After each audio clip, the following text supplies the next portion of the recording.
সাথে একটা কথা পরিষ্কারভাবে বলে যায়, বিজেপি এবং তৃণমূল এরা একই বৃন্তে ফোটা দুটি ফুল। বিজেপিকে ভোট দেয়া মানে তৃণমূলকে ভোট দেয়া, আর তৃণমূলকে ভোট দেয়া মানে বিজেপিকে ভোট দেয়া। এটা দিনের আলোর মতো পরিষ্কার। দেখলেন না প্রধানমন্ত্রী এলেন, দেখলেন না প্রধানমন্ত্রী এলেন, আর একান্ত বৈঠক, যতবার মুখ্যমন্ত্রী প্রধানমন্ত্রী বৈঠক হয়েছে, একান্ত বৈঠক হয়েছে, মুখ্যমন্ত্রী রাজ্যের দাবি দেওয়া চাইতে যাচ্ছেন, সেখানে তার সঙ্গে কোনো অফিসার নেই, কোনো আধিকারিক নেই, একেবারে একান্ত বৈঠক হচ্ছে।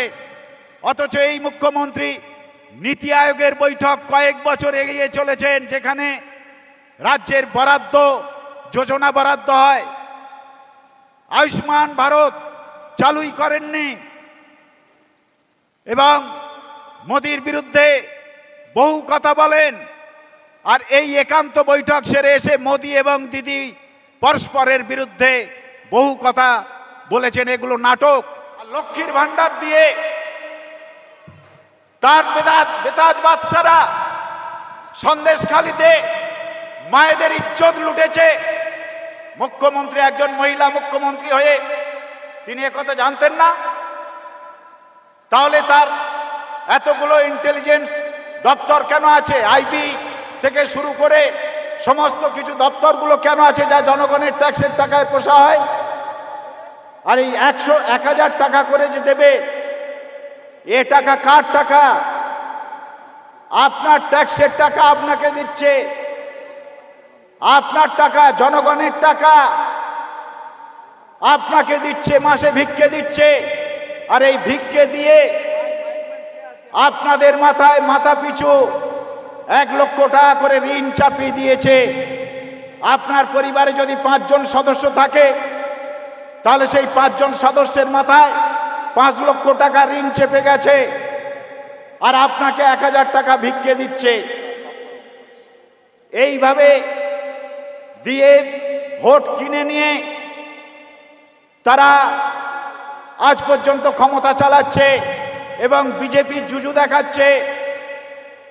সাথী, আজকের আমাদের এই পশ্চিমবঙ্গে যা চলছে, লুটেরার রাজত্ব, একেবারে লুটতরাজের রাজত্ব চলছে, গুন্ডা বদমায়েশের রাজত্ব চলছে। আমাদের মুখ্যমন্ত্রী তিনি শাসন শুরু করা থেকে 2011 সাল থেকে তিনি কিছু ওই জমিদার পুষেছেন। মধ্যযুগে যেমন সামন্ততন্ত্র ছিল, সেই সামন্ত প্রভু ছিল, সেই সামন্ত প্রভু পুষেছেন। আর এই সামন্ত প্রভুরা এলাকা শাসন করে। এই জমিদাররা, এই আরাবুল, শওকত মোল্লা, শেখ শাহজাহান, অনুব্রত, এরা এলাকা তথা জেলা শাসন করে। নেত্রীর নির্দেশ মতো 75-25 ভাগে লুটতরাজ চলছে। এলাকার মানুষের জমি জমা, ধনসম্পদ সমস্ত কিছু কেন্দ্রীয় এবং রাজ্য সরকারের প্রায় 200-র উপর যোজনার টাকা,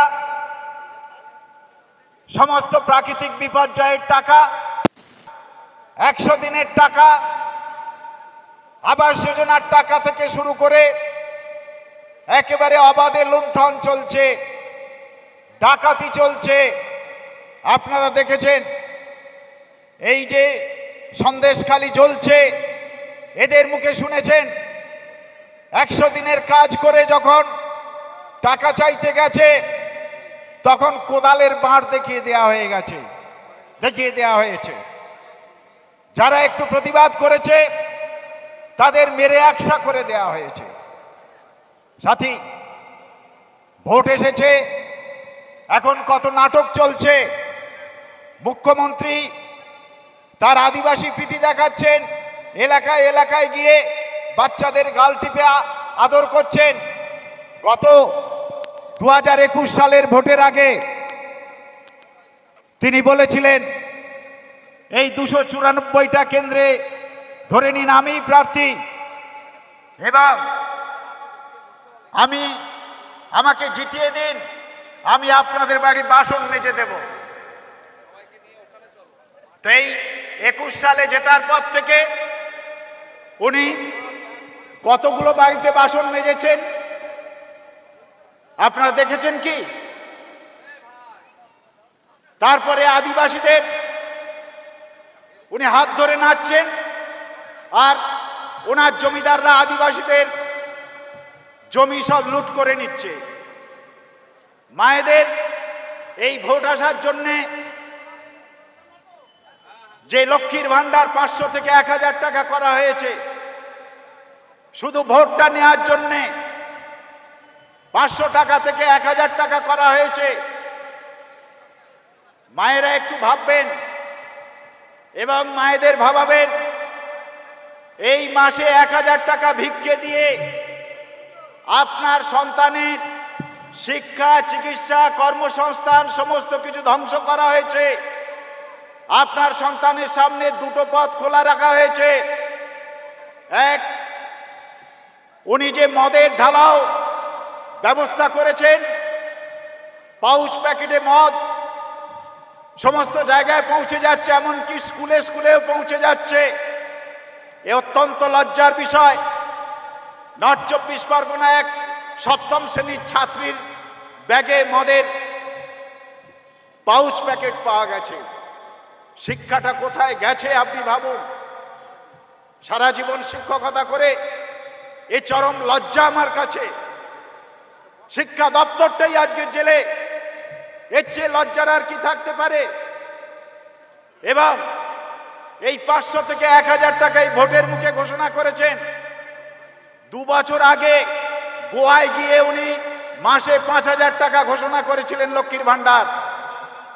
তো এখানে 500 কেন? আর এই 1000 টাকা ভিক্ষে দিয়ে আপনার সন্তানের শিক্ষা, চিকিৎসা, কর্মসংস্থান সমস্ত কিছু কেড়ে নিয়ে ওই মদ খেয়ে, যে মদের ঢালাও ব্যবস্থা করেছেন, এই মদের উপর রাজ্য চলছে। মদ খেয়ে ওদের পঞ্জীভূত বোমা বন্দুক নিয়ে ওদের ভোট লুটের যন্ত্র হতে হবে, না হলে পরিযায়ী শ্রমিক হয়ে বাইরে চলে যেতে হবে, দালালদের খপ্পরে পড়ে বাইরে চলে যেতে হবে। আপনার সন্তানদের সামনে এই পথ খুলে রেখেছে। মায়েদের কাছে প্রশ্ন, আপনারা কি এটা মেনে নেবেন? সাথী, পার্লামেন্ট ভোট, আমাদের এই ডায়মন্ড হারবার কেন্দ্রে আমাদের চেয়ারম্যান প্রার্থী, উনি একা 294 জন এমএলএর মধ্যে একা বিরোধী এমএলএ হিসাবে তার বিরোধী সত্তা প্রতিষ্ঠা করেছেন। পার্লামেন্টে আমরা চাই 542 জন এমপির মধ্যে একা নওশাদ সিদ্দিকী সেখানে বিরোধী সত্তা প্রতিষ্ঠিত করবেন। তাই এই কেন্দ্র থেকে নওশাদ সিদ্দিকীকে বিপুল ভোটে আপনাদের জেতাতে হবে। সাথী, আমরা বিশ্বের বৃহত্তম গণতান্ত্রিক রাষ্ট্রের নাগরিক হিসাবে আজ বিশ্বের সামনে পরিচয় দিতে আমাদের লজ্জায় মাথা হেঁট হয়ে যায়। এ কোন পশ্চিমবঙ্গ? যে পশ্চিমবঙ্গ শিক্ষা, সংস্কৃতি, শিল্প, কলকারখানার, চিকিৎসা সমস্ত কিছুর পীঠস্থান, সেই পশ্চিমবঙ্গে আজ আমরা কি দেখছি? সাথী, আমি সারা জীবন ইতিহাস পড়িয়েছি। ইতিহাসের শিক্ষক হিসাবে আপনাদের কয়েকটা কথা বলতে চাই। এই পশ্চিমবঙ্গ, এই কলকাতা ছিল অবিভক্ত ভারত। তখন বাংলাদেশ, পাকিস্তান ভাগ হয়ে যায়নি। অবিভক্ত ভারতের মতো এই বৃহৎ উপমহাদেশের রাজধানী ছিল প্রায় 150 বছর। 150 বছর রাজধানী থাকার সুবাদে এই পশ্চিমবঙ্গ শিক্ষা চিকিৎসার পীঠস্থান, নবজাগরণের পীঠস্থান, শিল্প কলকারখানার পীঠস্থান, ব্যবসা বাণিজ্য সমস্ত কিছুরই অগ্রণী ভূমিকা ছিল। কিন্তু আজ সেই পশ্চিমবঙ্গ শ্মশান হয়ে গেছে। জেলা সভাপতি আমাকে সংক্ষেপে বলতে বলেছেন, আমি খুব সংক্ষেপেই বলবো। কতকগুলো মৌলিক প্রশ্ন আপনাদের সামনে তুলে ধরব। আসন্ন পার্লামেন্ট নির্বাচন উপলক্ষে আমরা এখানে সবাই সমবেত হয়েছি।